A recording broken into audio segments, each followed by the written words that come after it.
আমরা এখন আলোচনা করব রেসপিরেশন টু পার্ট। এই রেসপিরেশন টু পার্টের মধ্যে রয়েছে, রেসপিরেশন টু এই পার্টটার মধ্যে রয়েছে কোষীয় শ্বসনের ধাপ এবং সংঘটন স্থল। সবাত শ্বসনের প্রক্রিয়াটি তিনটি পর্যায়ে সম্পন্ন হয়। একটা হচ্ছে গ্লাইকোলাইসিস, একটা ক্রেবস চক্র, একটা প্রান্তীয় শ্বসন। গ্লাইকোলাইসিস পর্যায়টা সংগঠিত হয় কোষের সাইটোপ্লাজমে। ক্রেবস চক্র প্রক্রিয়াটি সম্পন্ন হয় কোষীয় অঙ্গাণু মাইটোকন্ড্রিয়ার ধাত্রে। তৃতীয় পর্যায় প্রান্তীয় শ্বসন মাইটোকন্ড্রিয়ার অন্তঃপর্দায় সংঘটিত হয়ে থাকে। আমরা তিনটের মধ্যে প্রথম দুটো আজকের আলোচনা করব। গ্লাইকোলাইসিস কাকে বলতে পারি?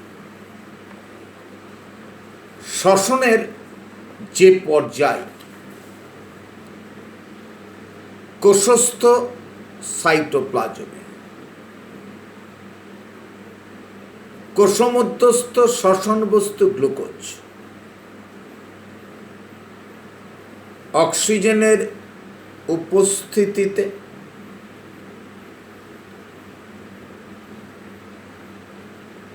সবাত শ্বসনের ক্ষেত্রে অথবা অক্সিজেনের অনুপস্থিতিতে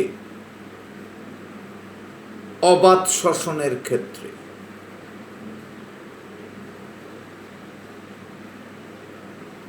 বিভিন্ন শ্বসন উৎসেচকের সহায়তায় আংশিক রূপে বিভিন্ন শ্বসন উৎসেচকের সহায়তায় আংশিক রূপে জারিত হয়ে 3 কার্বনযুক্ত 2 অণু পাইরুভিক অ্যাসিড উৎপন্ন করে।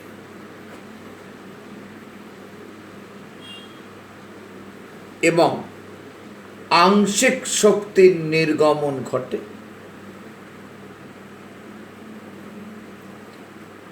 অর্থাৎ 8 অণু এটিপি মতান্তরে 2 অণু এটিপি উৎপন্ন হয়। তাকে বলা হয় গ্লাইকোলাইসিস। গ্লাইকোলাইসিসকে ইএমপি পাথওয়ে বা ইএমপি পথ বলে কেন?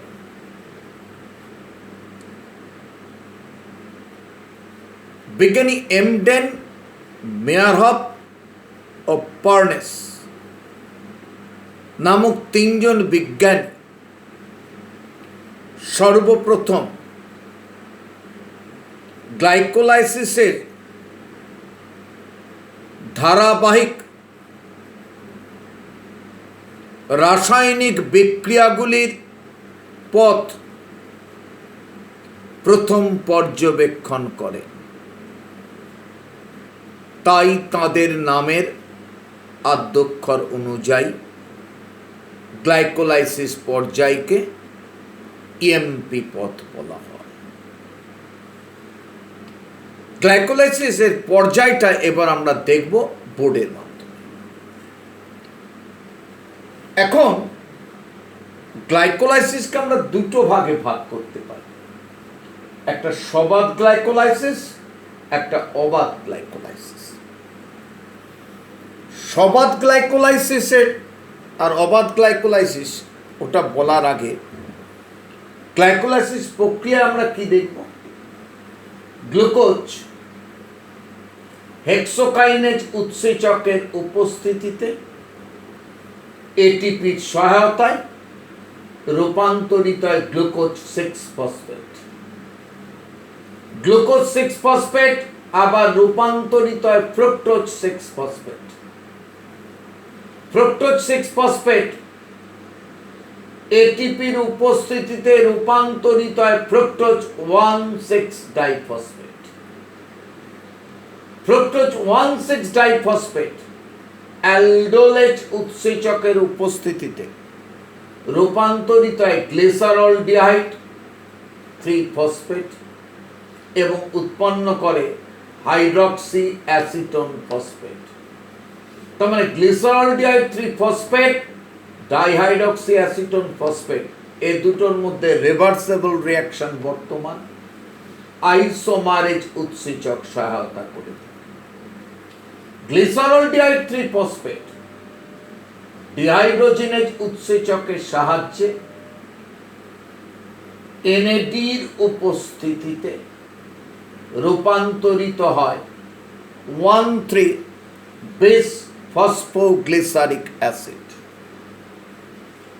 1,3-বিস ফসফোগ্লিসারিক অ্যাসিড ফসফোগ্লিসারোকাইনেজ নামক উৎসেচকের উপস্থিতিতে এবং এটিপির সহায়তায় এটি রূপান্তরিত হয় 3-ফসফোগ্লিসারিক অ্যাসিড। 3-ফসফোগ্লিসারিক অ্যাসিড ফসফোগ্লিসারোমিউটেজ নামক উৎসেচকের উপস্থিতিতে রূপান্তরিত হয় 2-ফসফোগ্লিসারিক অ্যাসিড। 2-ফসফোগ্লিসারিক অ্যাসিড এনোলেট উৎসেচকের উপস্থিতিতে রূপান্তরিত হয় 2-ফসফোএনল পাইরুভিক অ্যাসিড। 2-ফসফোএনল পাইরুভিক অ্যাসিড পাইরুভেট কাইনেজ উৎসেচকের উপস্থিতিতে পাইরুভিক অ্যাসিডে রূপান্তরিত হয়। এয়ারোবিক গ্লাইকোলাইসিসের ক্ষেত্রে আমরা দেখতে পাই উৎপন্ন NADH অক্সিডেটিভ ফসফোরাইলেশন প্রক্রিয়ায় অংশগ্রহণ করতে সক্ষম হয়ে থাকে। তার মানে এই অক্সিডেটিভ ফসফোরাইলেশনটা আমরা কি বলবো না, it is the process of ATP formation using ADP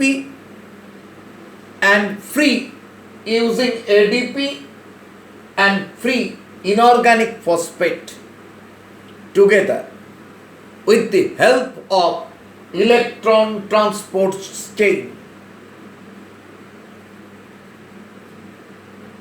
With the help of electron transport chain, formation of ATP by NADH plus H plus or FADH2 represents an example বলা হয়ে থাকে।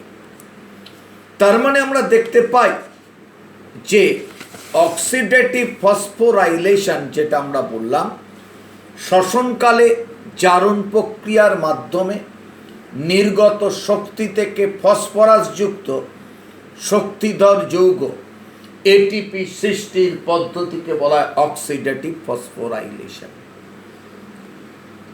অ্যানিয়ারোবিক গ্লাইকোলাইসিসের ক্ষেত্রে আমরা কি দেখব না, এখানেও গ্লুকোজ রূপান্তরিত হলো গ্লুকোজ 6-ফসফেট, গ্লুকোজ 6-ফসফেট রূপান্তরিত হয় ফ্রুক্টোজ 6-ফসফেট, ফ্রুক্টোজ 6-ফসফেট রূপান্তরিত হয় ফ্রুক্টোজ 1,6-ডাইফসফেট, ফ্রুক্টোজ 1,6-ডাইফসফেট পুনরায় অ্যালডোলেজ উৎসেচকের উপস্থিতিতে রূপান্তরিত হয় গ্লিসারলডিহাইড 3-ফসফেট এবং ডাইহাইড্রক্সি অ্যাসিটোন ফসফেট।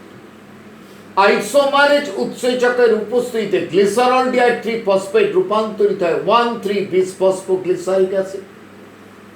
1,3-বিসফসফোগ্লিসারিক অ্যাসিড রূপান্তরিত হয় 3-ফসফোগ্লিসারিক অ্যাসিড। 3-ফসফোগ্লিসারিক অ্যাসিড রূপান্তরিত হয় 2-ফসফোগ্লিসারিক অ্যাসিড। 2-ফসফোগ্লিসারিক অ্যাসিড রূপান্তরিত হয় 2-ফসফোএনল পাইরুভিক অ্যাসিড। 2-ফসফোএনল পাইরুভিক অ্যাসিড রূপান্তরিত হয় পাইরুভিক অ্যাসিড। অ্যানারোবিক গ্লাইকোলাইসিসের ক্ষেত্রে আমরা দেখি এখানে NADH পাইরুভিক অ্যাসিডকে পুনরায় ল্যাকটেট বা ল্যাকটিক অ্যাসিডে রূপান্তরিত করতে সক্ষম হয়ে থাকে। একে বলা হয়ে থাকে অ্যানএরোবিক গ্লাইকোলাইসিস। তার মানে অ্যানএরোবিক গ্লাইকোলাইসিসের ক্ষেত্রে সর্বশেষতম উৎপাদিত যৌগ ল্যাকটিক অ্যাসিড বলা হয়ে থাকে।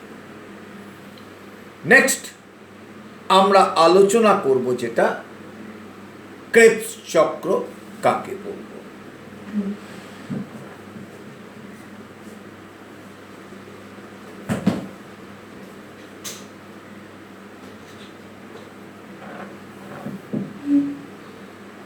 ক্রেবস চক্র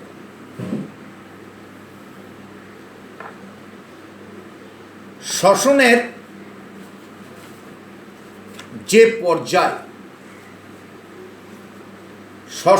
যে পর্যায়,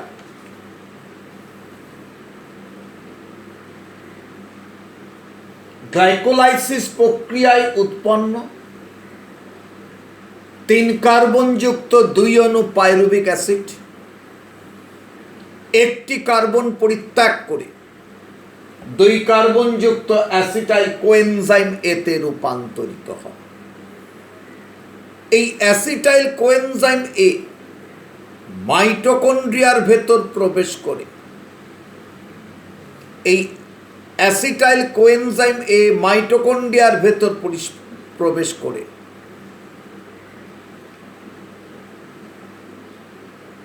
অক্সিজেনের উপস্থিতিতে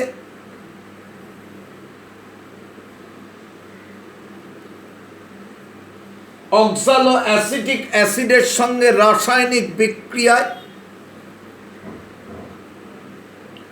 বিভিন্ন শ্বসন উৎসেচকের সাহায্যে কয়েকটি জৈব অ্যাসিড প্রস্তুতির মাধ্যমে পরিশেষে কার্বন ডাইঅক্সাইড ও জলে পরিণত হয়। বিজ্ঞানী হান্স ক্রেবস সর্বপ্রথম এই বিক্রিয়া পদ্ধতিটি আবিষ্কার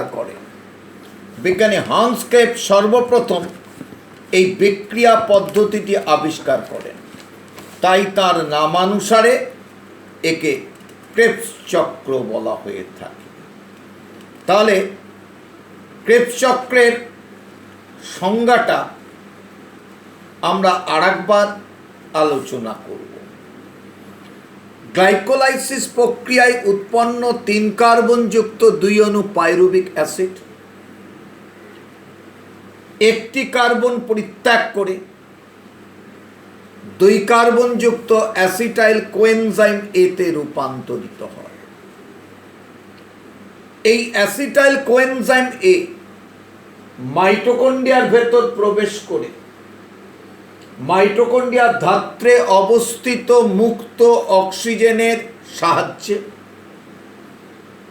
অক্সালো অ্যাসিটিক অ্যাসিডের সঙ্গে রাসায়নিক বিক্রিয়ায়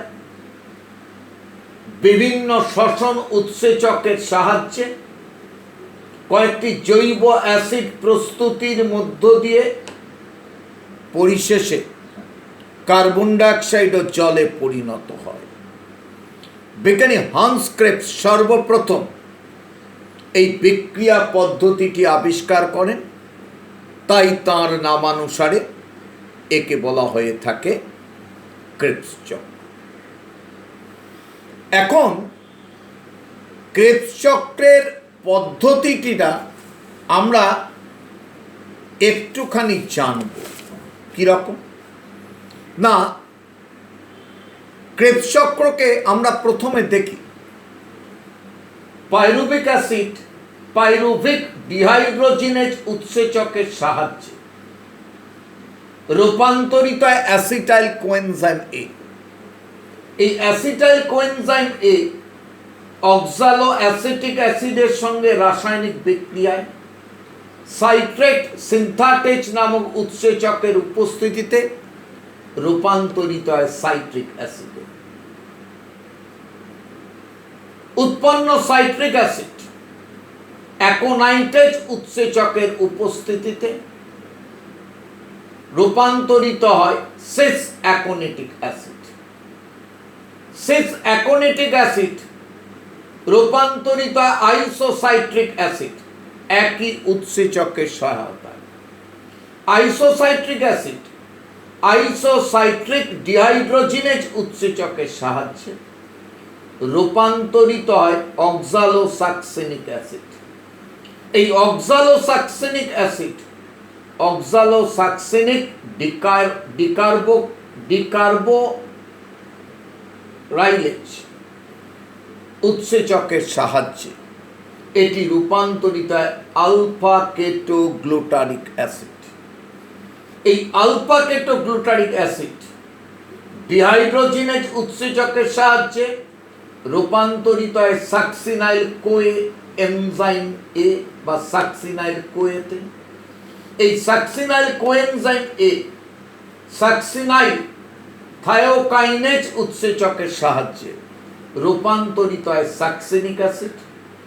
সাকসিনিক অ্যাসিড সাকসিনিক ডিহাইড্রোজিনেজ উৎসেচকের উপস্থিতিতে রূপান্তরিত হয় ফিউমারিক অ্যাসিড।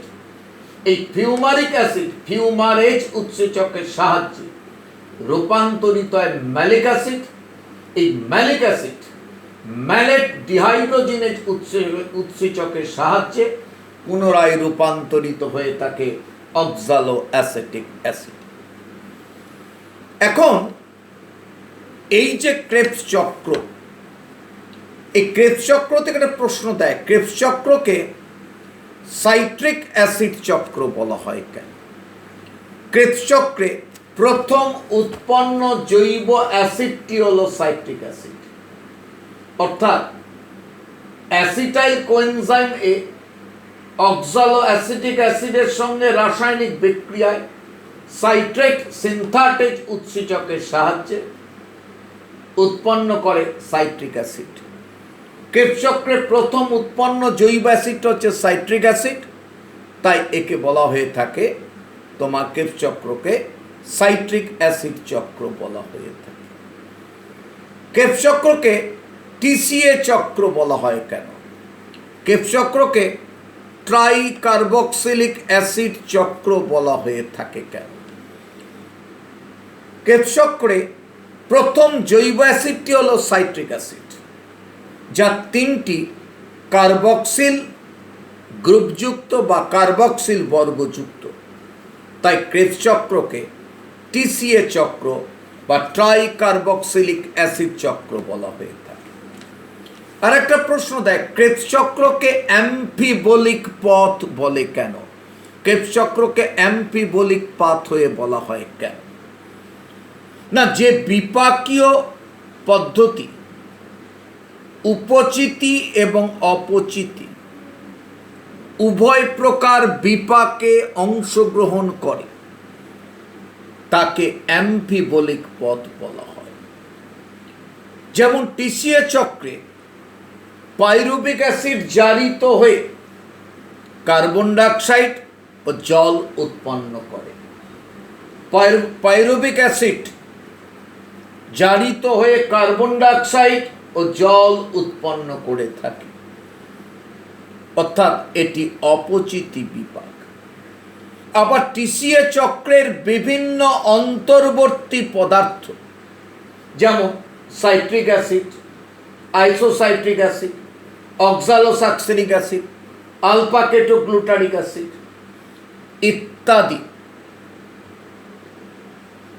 যথাক্রমে ফ্যাটি অ্যাসিড ও স্টেরল সংশ্লেষ, গ্লুটামিন ও আর্জিনিন সংশ্লেষ, সেরিন ও গ্লাইসিন সংশ্লেষে অংশগ্রহণ করে, অর্থাৎ এটি একটি উপচিতি বিপাক।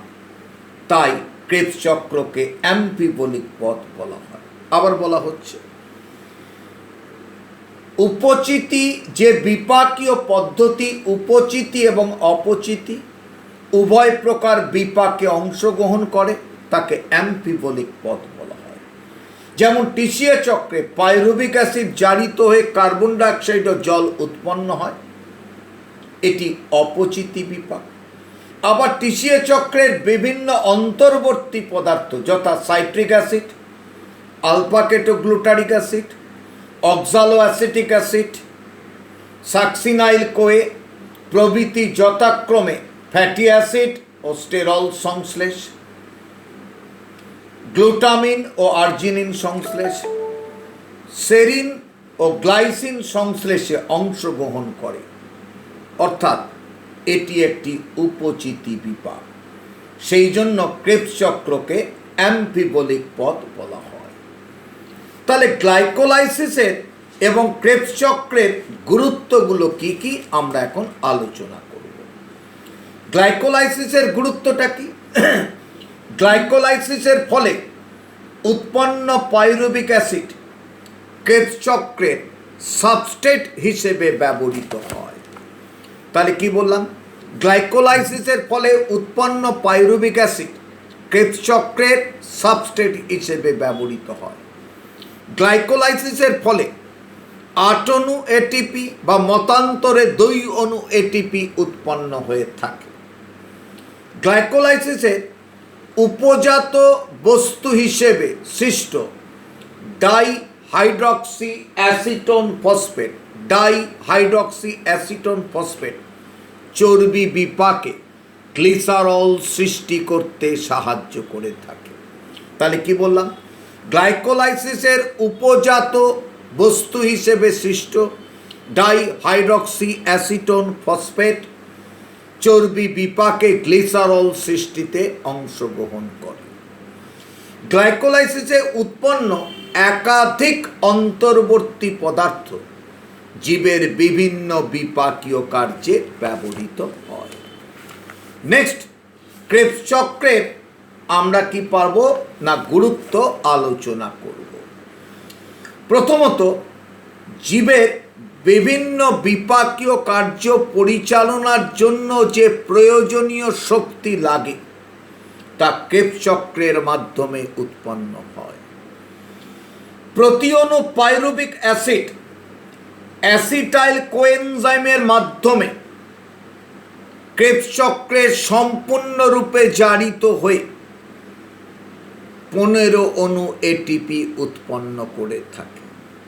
নেক্সট পয়েন্ট, ক্রেবস চক্রে উৎপন্ন একাধিক কিটোজৈব অ্যাসিড যেমন pyruvic acid, alpha ketoglutaric acid, অক্সালো acetic acid, amino acid সংশ্লেষে ব্যবহৃত হয়ে থাকে এবং যা পরোক্ষভাবে প্রোটিন সংশ্লেষে সাহায্য করে।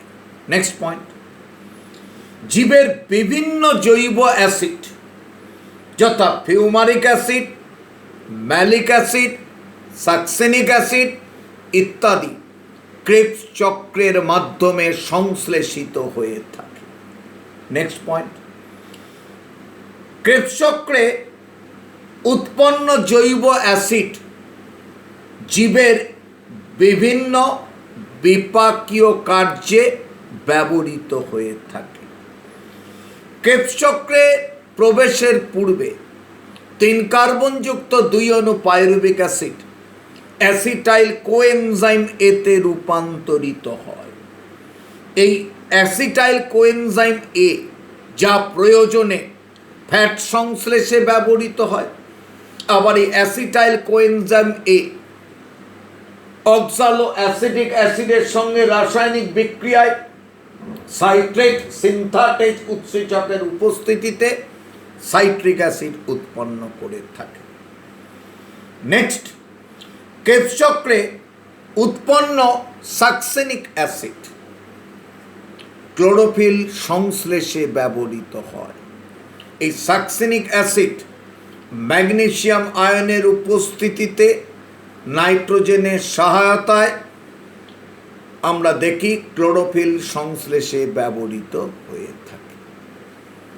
আমাদের এই শ্বসনের দ্বিতীয় পর্যায়ে আমরা জানলাম যে গ্লাইকোলাইসিস ও ক্রেবস চক্রের সংজ্ঞা, গ্লাইকোলাইসিস ও ক্রেবস চক্র কোথায় সংঘটিত হয়, গ্লাইকোলাইসিস কাকে বলে, গ্লাইকোলাইসিসের গুরুত্ব, ক্রেবস চক্র কাকে বলে, ক্রেবস চক্রের গুরুত্ব, গ্লাইকোলাইসিসকে ইএমপি পথ বলে কেন, ক্রেবস চক্রকে টিসিএ চক্র বলে কেন, সাইট্রিক অ্যাসিড চক্র বলে কেন, ক্রেবস চক্রকে অ্যাম্ফিবোলিক পথ বলা হয় কেন।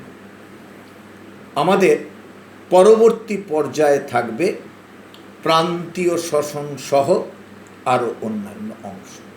আজ এই